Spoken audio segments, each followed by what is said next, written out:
Back, everybody. We are live in the Messenger Studios today, and I'm bringing you all the news. That's the news across the nation. I have with me today Colonel Ricci.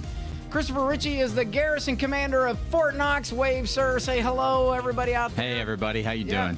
He is here joining me in studio today to talk about all the things that are going on at Fort Knox, our neighbors, this fall. By the way, did you know that there are 400 messengers delivered on Fort Knox every week? And when I go to pick up the newspapers, I have like 2 left on the stands. What's her name? At the commissary, she calls me and says, "Can you have some more delivered on Monday? I've got an inspection on Tuesday." That's super And awesome. I put 200 at the commissary, and they're free.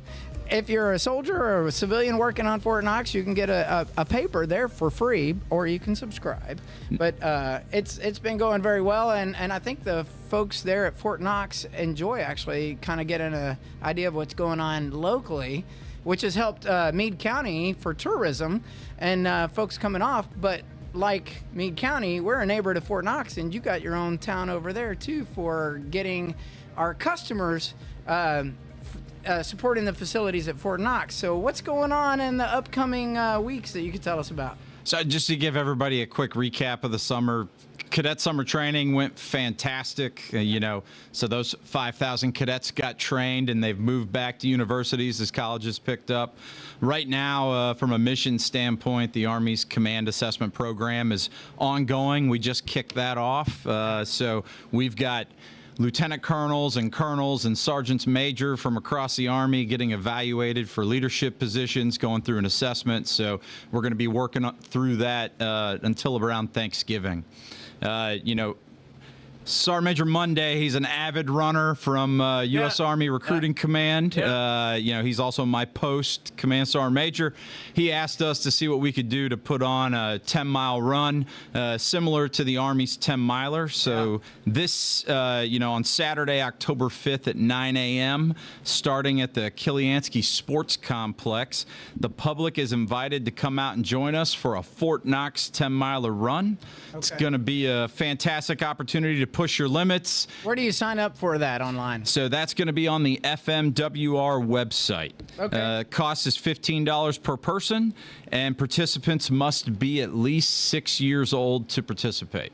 So I've got 2 kids that are runners right now, and they did their first cross-country meet. My littlest did his first cross-country meet, and it's my oldest second year doing it, and he reduced his time. I mean, he came in smoking hot, and then my littlest one, I said, "Son, don't worry about beating all those people, just finish your race." And I said, because if you start learning how to not finish a race now, there's going to be a lot more things that you don't finish. And he came in, he was like, "I did it, I finished." I was That's like, awesome. Yeah.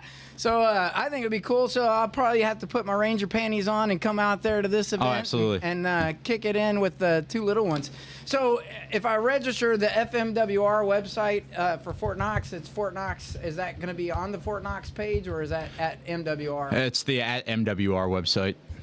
So if you Google MWR Fort Knox, their page will pop right up at the top of the list, and you can find that race on there to sign up. So don't miss your chance. But that's like 2 weeks away. Exactly, and I encourage everybody to come out. It's going to be awesome. Doing events like this, the more people that are out there running, a little shared suffering, it makes it go better. So the last race y'all had was to finish off the tank, wasn't it? That was the last big run to finish off the Tank Medal Series. And you guys had a lot of turnout on that one. We did. What do you expect to see at this race? So, ideally, I'd love to see about 100 folks signed up for it. Okay. That would be awesome. Okay, so you heard it. Where's all my runners out there in Meade County, Radcliffe, E-Town, Running Souls, shameless plug. Let everybody know this is going to be a great. I love doing the Army 10-miler. I've got all my little bibs sitting in a drawer rolled up somewhere, but I might be able to make it, but I don't think I could still run the whole thing. Well, run, walk, crawl, it's all good. Well, I'll be there to hug at the end, that's for sure. So what else? I see the annual appreciation. Y'all do this often, but there's a lot of folks that are like me, young and old. and you do a retiree appreciation, but you also do a lot of events to inform the retirees, especially when there's significant changes. You want to talk about the event coming up on October the 18th? Yeah, so this is our annual Retiree Appreciation Day.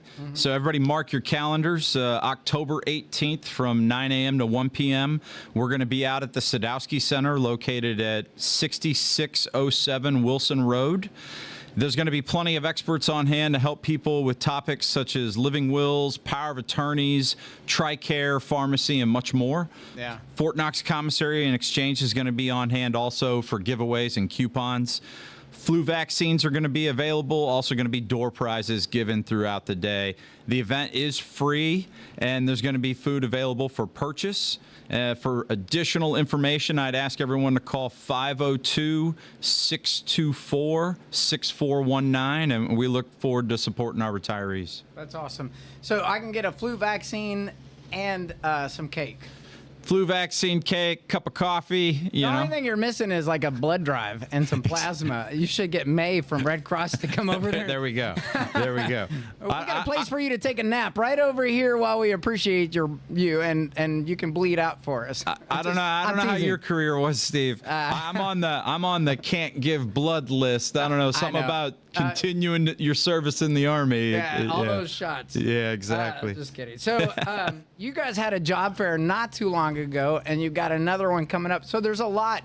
I don't know if you know this, if you're tuning in or you watch us at Pillow Time, and that's fine. I love it that you even tuned in to get to know what's going on in the community. But they've done some job fairs out at Fort Knox. MWR hires folks, the civilian workforce, the DoD civilian workforce, and sometimes these things happen and they're very low attended. Yeah. So don't. This one that's coming up on November 5th gives you plenty of time to plan, look at your resume. I would assume you get on USA Jobs and make sure that that's all up to date. Just an interesting question, and not to throw any curveballs at you, but when they do the career hiring fairs, a lot of times some of these jobs, have we gotten past the part where if I've never had any affiliation with government, but I got all the credentials, that I can get an interview with some of these, or how does that work for somebody? So we're consistently working on speed of hire. Yeah. And I'm not gonna throw sunshine at the process, Sure, but it's we're gonna be able to take information, take resumes, and get folks actively started in the hiring process at this job fair. Okay, and it's on November the 5th. What building is that going to be at? So November the 5th from noon to 3 p.m. at the Stewart Training Center located at 152 Quartermaster Street on Post. Okay. And this is for our child and youth services programs. Okay. So we're really in need of qualified caregivers, and that's what our aim with that job fair is. And hey, folks, I just went through our Child Development Center on Post today to do my monthly inspection. The team that works in there, they're fantastic humans, and that is a job that takes great people to take care of our kids. It does, and it's not obviously all the kids there. These are families that are coming from all over the place, and we've got a deployable unit on there. The first TSC is a constantly deployed unit, so the wives are back home or the husbands are back home, and they're the ones taking care of the kids while these soldiers are out. And these people, I mean, the ones who work in this business, speaking from personal experience with my soldiers and stuff before having kids myself, they really go out of their way to make sure that the family has what it needs, even in deployment or in non-deployment statuses for their children. Absolutely, Steve. And I'll say today it was awesome. My favorite day happened to coincide with the inspection today down at the Child Development Center. Today was Spaghetti Day. Oh. So I got to watch all the toddlers eating spaghetti. I thought you were going to say it was because it's podcast day with Steve. Yeah. No, it's always a treat watching the kids eat spaghetti. But I do want to talk a little bit just about the benefits. So CYS is offering competitive benefits, and for this job fair only, we're offering a $200 recruiting bonus for newly hired and rehired applicants upon appointment, and an $800 retention bonus is going to be paid after 6 months of satisfactory employment. Pay ranges is between $8.26 an hour and $20.56 per hour. Applicants have to be 17 years old, must have a high school diploma or a GED, be able to communicate effectively, meet physical requirements, and be up to date on immunizations. all new employees, because we are working with our children, they're going to have to undergo a background check. Once again, for more information similar to the 10-mile run, you can visit the FMWR website, and we hope to see you out there. Now that's a NAF position. That is. Okay, so that is. So that's a little bit quicker of a hire process, I would. It is. It is. Those background checks, they can take some time. Sure. Yeah, but I would want that if I was going to watch my kids. But, Absolutely. So I think this is another great opportunity for anybody within the reach of Fort Knox, which is all of Meade County. If you love children and you want to help soldiers, I think this is a great opportunity to take advantage of. We're also getting into that holiday season. Between the job fairs, between the taking care of our retirees, all of the significant events that go on, and there's also a lot more that even happen throughout the year, but you're coming up to that one part of time that we need to speed up. Like the Christmas tree should already be up right now. We shouldn't even be talking about Halloween because I'm ready to get my Santa on and all that other stuff. So talk to me about when we're doing the Christmas tree lighting this year. Yeah, and first off, it's my favorite event that takes place on Fort Knox. I mean, it's got that small town feel, and it's a fantastic event to bring the kiddos out to. Mm-hmm. So the whole public's invited to attend our annual Christmas tree lighting ceremony on Thursday, December 5th at 5:30 p.m. at the Post Gazebo, located directly across from Brooks Parade Field, right there on the center of the cantonment area on Fort Knox. Okay. So it's going to be a great way to kick off the holiday season. Bring those kids. We're going to have snacks, refreshments, and you're going to see Santa come on out to make a special appearance for the children in attendance. All right.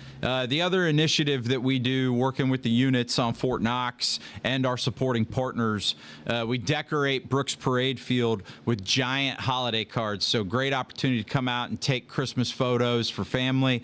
So you'll see the whole parade field decorated with 4-foot by 8-foot holiday cards from our units on post, organizations, schools, as well as businesses and municipalities. So any off-post organization wishing to participate in the card contest should call 502-624-3104 for a complete list of guidelines and to sign up. Yeah. And I'm sure there's going to be a lot more going on, too. I know I've been working with May from the Red Cross. They've got the closet for the kids and stuff like that. Please stay tuned, too. We have cemetery graves that are on our Fort Knox facilities. You'll be seeing some stuff from us here pretty soon about wanting to make a donation so that the wreaths can be laid for all of those service. And it's really different about how you have the veteran cemetery, and then there are actually it's 8. How many cemeteries are on Fort Knox? Yeah, I think it's 121. Yeah. Thanks, PAO. Thanks. Yeah. Well, no. Yeah. So it's a ton. There's 121 cemeteries on Fort Knox. Now, they range from dates back to Camp Knox and original land that was here before it was consumed by Fort Knox. And Fort Knox actually has a responsibility for caring for these cemeteries. I remember as a unit, we had to care for a certain, keep the leaves up and all that other stuff. But every year, these, whether they were families or they were service members at whatever period there was, they were laid to rest here. Yep. And it is a government facility. Now, they may not all be soldiers, but these facilities are based on the service to our nation and or those time periods that have occurred in Fort Knox's history. So it's an interesting history story. But at the same time, that is a unfunded, difficult project every year to get after for putting wreaths on those graves as well. But it's almost like when you go up here on the bypass, there is a small gravesite, if you haven't ever noticed, but it's right between the gas station and all of the restaurants, and it's just a little patch, and there are tombstones that stick up. And that is what you would see. So if you're from the region of Meade County, unlike in Radcliffe, Meade County's got some old bones to it, right? And you would see those on Fort Knox, and some don't even have the little fence around them. Oh no! I mean, if you just drive out into our training area, you'll see these small cemeteries just kind of littered throughout the training area. And last month we were able to open Post Up and allow folks that still have familial ties to those cemeteries to come out and see them. It was a great event. Yeah, I'd almost tried it to like if you were to do what's the feuding, right? Hatfield McCoys, right? Exactly. The history of Kentucky is riddled throughout Fort Knox.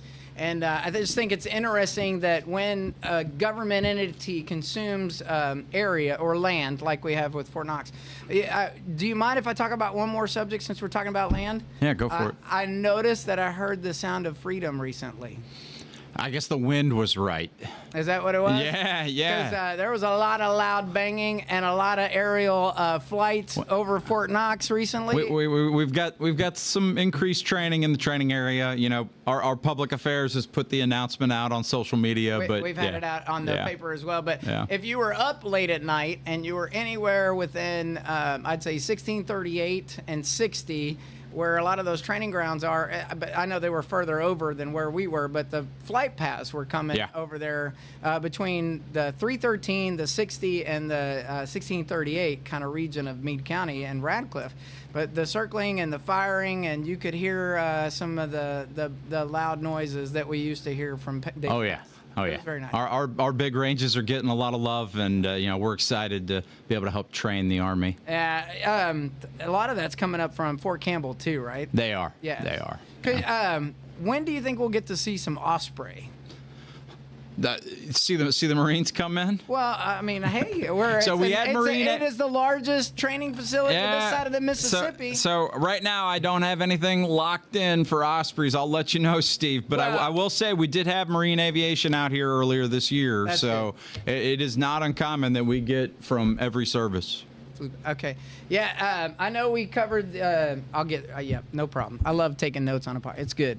Well, the only thing I'm saying is if we ever did, I was telling people when they do a low fly over trees, you better get you some toilet paper because they come in smoking hot, and it looks like the largest freaking drone that you'd ever see because the green light or if they're running the tracer lights like they have to as a aviation aircraft, it just freaks you out because I remember they would used to come over in Benning a lot and stuff, but it'll be interesting to see how that continues to grow. I just want to reemphasize the flu vaccines. Could you tell us one more time about that? Oh, yeah, not a problem. I know that there's a vaccine at the retiree affairs. You're going to have that, but... Yeah, so just in general, for everybody out there listening, we're getting into flu season, and with that, the Ireland Army Health Clinic's going to be conducting its annual influenza vaccine program between October 28th and December 4th. So we're going to have multiple opportunities to get vaccinated. The Fort Knox Community Vaccination Clinic is going to be held at Caruso Sports Complex on October 25th from 3 p.m. to 6 p.m. For Army civilians, Department of Defense, education activity, DODEA folks, Child and Youth Services employees, and local TRICARE beneficiaries.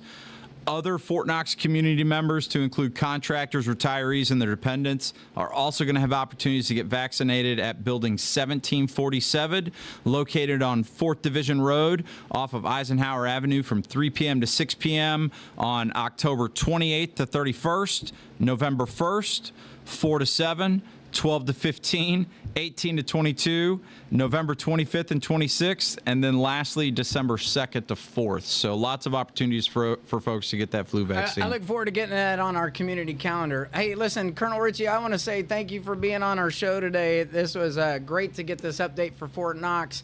Folks, if you're out there, the one thing I want to tell you is we've got many partners around us. It's not just Fort Knox. It's all of the businesses within our community here between Radcliffe and Meade County. And Fort Knox makes up a large population of our civilian workforce for Fort Knox and our military workforce, and they live right here in the heart of Meade County.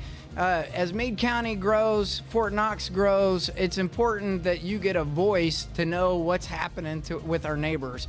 And as always, we try to keep it right on the line. This is what it is right here at the Messenger Studios. Have a great day. We'll see you soon. Hey, appreciate it, Steve. Thanks. You're welcome.